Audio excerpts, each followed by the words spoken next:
From the outside, it's easy to think that somebody's got it all figured out. Because my hair is curled and my cheeks are intentionally flushed, I must not have a care in the world. As if it were expected for my demons to be worn like a scarlet letter pinned to my chest. And they assume if you cannot see it, then it's not really there. So we learn how to smile, how to grin and bear it, because nobody likes to talk about the tough stuff. I have anxiety. It feels like every cell in my body is moving so fast that my veins are blurry. That despite the constant metronome of my heartbeat inside my ears, it's like listening to a spastic drumline. It feels like bees in my ears, like a broken white noise machine playing all of the sounds at once. And I don't even realize I'm gritting my teeth or cracking my knuckles or rubbing my forefinger against my pinky or twisting the gold band on my middle finger, holding onto myself like I'm the only lifeline bridging the gap between reality on my own 2 feet and the atomically loud abyss of noises and sounds and feelings of fleeting rushing through my veins. And I'm avoiding eye contact. Not because I'm not listening to what you're saying, because I'm listening to the sound of my own voice, hoping that through your ears you can't hear that it's 2 octaves too high and on the verge of breaking because my palms are sweating and I somehow forgot to speak with anything behind my words other than insecurity. My anxiety feels like fire. Unexplainably hot and rash and frustrating as I gnaw the inside of my cheek as if the solution to this feeling is buried between my teeth and gums. It feels like drowning, but it feels like burning. I imagine my feet moving with trails of dust behind them like those cartoons because somehow it feels like I'm moving faster than the 60 seconds they've allowed in a minute. All the while, I'm just playing catch up on the stopwatch. And it doesn't add up like it did in high school mathematics. I can't carry the 1 and find the square root of the problem because most of the time, there is no problem. There's no life or death situation. There's no rhyme or reason. There is just feelings, and I'm feeling all of them at once.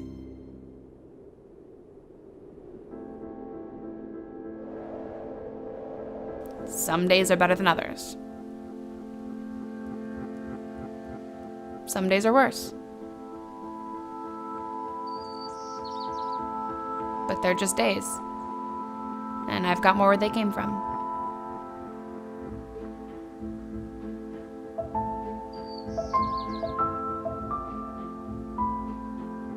I want to talk about anxiety.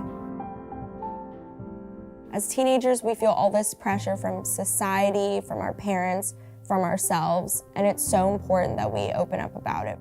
I've dealt with anxiety for my entire life, but it got way worse when I reached middle school and high school. All of a sudden, I was dealing with all of these new phenomenons and expectations. I was stressed about school, I was stressed about my friends, I was stressed about my family, and in general, I felt so overwhelmed all the time. For me, that meant really painful stomach aches, not being able to sleep, not wanting to eat, and not feeling like I could tell anyone about what I was going through. Honestly, I felt crazy.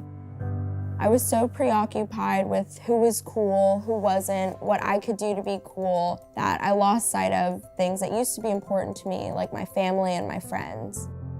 I remember specifically one time I had a terrible anxiety attack over the backpack that I had because I thought that it wasn't cool enough. My mom didn't really understand where I was coming from, and honestly, I can't really understand it now either. But back then, it was the most real thing in the world to me. That backpack stood for so much more than just what I was carrying my books in. It stood for my social status, the perception that my peers had of me, and the perception that I had of myself. Now looking back, I can realize that some of the things that I was feeling anxiety over were honestly pretty trivial, but in the moment, it felt like the biggest things in my life. Social media also affected me in ways that weren't logical or realistic. I was obsessed with how many likes I was getting or how many followers I had and who was liking my photos, who wasn't, who was commenting. It felt so painful. Anxiety is a normal and healthy part of everyone's lives, but when it starts taking over your daily activities and your daily thoughts, it becomes a big problem, and that's what happened to me.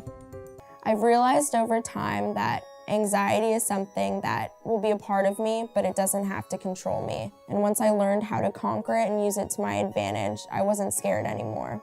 I'm so much more equipped now to deal with it, thanks to the support of my parents, my friends, my therapists, and myself. I know now how to ask for help and when to reach out. And if I can't do those things, then I know I have the tools that I need to figure it out. For teens like me who feel like anxiety is controlling their lives, there are so many ways that we can address it. We can find coping skills such as reading or writing or journaling, which is something that I do a lot. Or we can find ways to distract ourselves when it feels like it's all just too much, like binging a silly TV show or listening to music. One of the most important things that I've had to learn how to do is reach out and ask for help. I used to be so scared to confide in my friends and my parents and even my therapist, but now I realize that these are people who are here to support us and to be there for us, because none of us should have to deal with this alone. And this is before Jesus had to go through the crucifixion. So when we look at this story, Jesus went to the olive grove called Gethsemane, and he said, "Sit here and wait while I go over here to pray." And Jesus prays the same thing again. He asked for God to take away his suffering. He said, "If this is possible, let this suffering be taken away from me. Yet, your will be done, Father, not mine." But Jesus realizes that these things must happen, and he goes through the suffering and endures the cross. Jesus in this point was vulnerable. You could see his human side because he called himself the Son of Man. He was fully the Son of God, but he was also in a body, a man's body, and he felt anxious, he felt depressed, he felt physical pain, mental pain, suffering, sorrow, heartbreak. His spirit was crushed to the point of death. It's crazy because the Son of God felt all these things that we feel today. So when we're suffering, when we're going through anxiety and depression and sorrow and misery, whether it's a loss of a loved one, a relationship, we got to remember that we need to pray because the body is weak. And Jesus himself showed how important it was to pray to God. He got alone. He prayed with him. We have to shut out all these distractions, shut down our phones, shut down our computers, everything. Get alone. Go to your prayer closet and just pray to the Lord. It doesn't have to be a fancy prayer or anything. Just pray to God and show him what's on your heart. Show him that you want to release these anxieties and these cares up to him because he cares for you and he loves you. When anxiety attacks, it'll drive you to seek God, to seek his hand. And I was looking for him because he said, "Cast all your anxiety." While I was reading it, since I knew Peter wrote it and he's a fisherman, I wondered, was he picturing like casting the nets from one side of the boat to the other just because Jesus told him to? Sometimes anxiety in our life is a result of our unwillingness to be obedient. And when he cast the net to the other side, maybe that's a word for somebody. He said, "Cast all your anxiety on him. Do it his way now. We fished all night and caught nothing," Peter said. "But because you say so, I'm going to cast my net on the other side. I've been trying to do this my way. I've been trying to handle it on my own, but I'm going to cast my net on the other side." Humble yourself, therefore, under God's mighty hand, that he may lift you up in due time. Cast all your anxiety on him. He cares for you.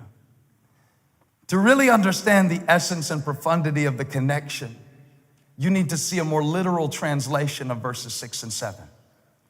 Because Peter is writing this letter in Koine Greek. In the Greek language, as Peter is writing this letter, as you will see demonstrated in verses 6 and 7, these are not two separate sentences. It reads like this: "Humble yourselves, therefore, under the mighty hand of God, so that at the proper time he may exalt you." Watch this, comma. What happens next is predicated on whether or not what happens in verse 6 is applied. In Greek, it is one sentence. Humble yourself, therefore, under God's mighty hand, that he may exalt you in due time. Watch this. Casting all your anxiety on him because he cares for you. See, I've been trying to cast my anxieties and keep my pride. But the thing about it is, you need to know that the pride and the anxiety come in the same package.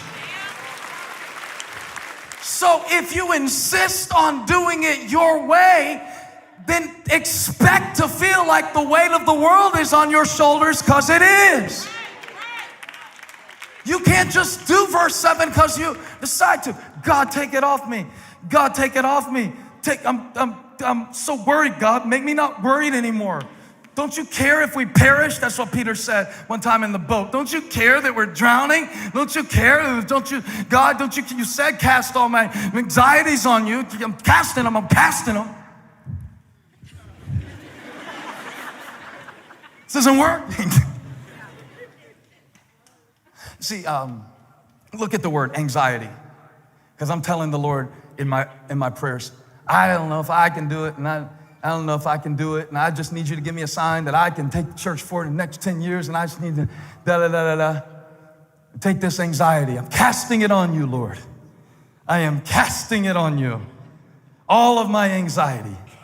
And after I prayed this way for a little while, the Lord spoke to me in my heart. Now, this is not an out loud conversation. I don't want you to think I'm really, really crazy, but this is the impression that I got. The Lord said, are you done now? Shut up, Peter. You done now? Look at the word, anxiety. Look at how it's spelled in English. Look at what is in the center of the word. Do you see it? Show them on the screen.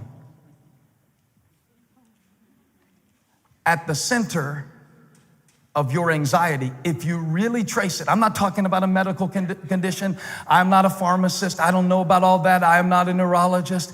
I'm saying, spiritually speaking, that the Lord told me at the center of your anxiety is your pride. The reason that you're so anxious is because you've got you at the center, and you can't sustain it because it's not your throne.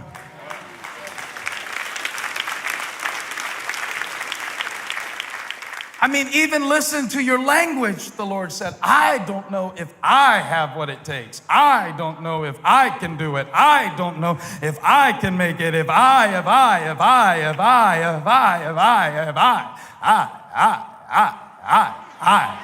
You can't spell anxiety without I. It's right in the middle. And you know what other word I is in the middle of?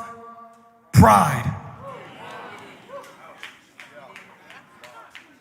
And maybe the reason that you've been carrying anxiety that you can't get rid of is because you've been bearing weight that you weren't meant to bear. You better humble yourself under the mighty hand of God. Because if you stay weighed down with pride, you're going to be weighed down with anxiety, and God can't lift you up.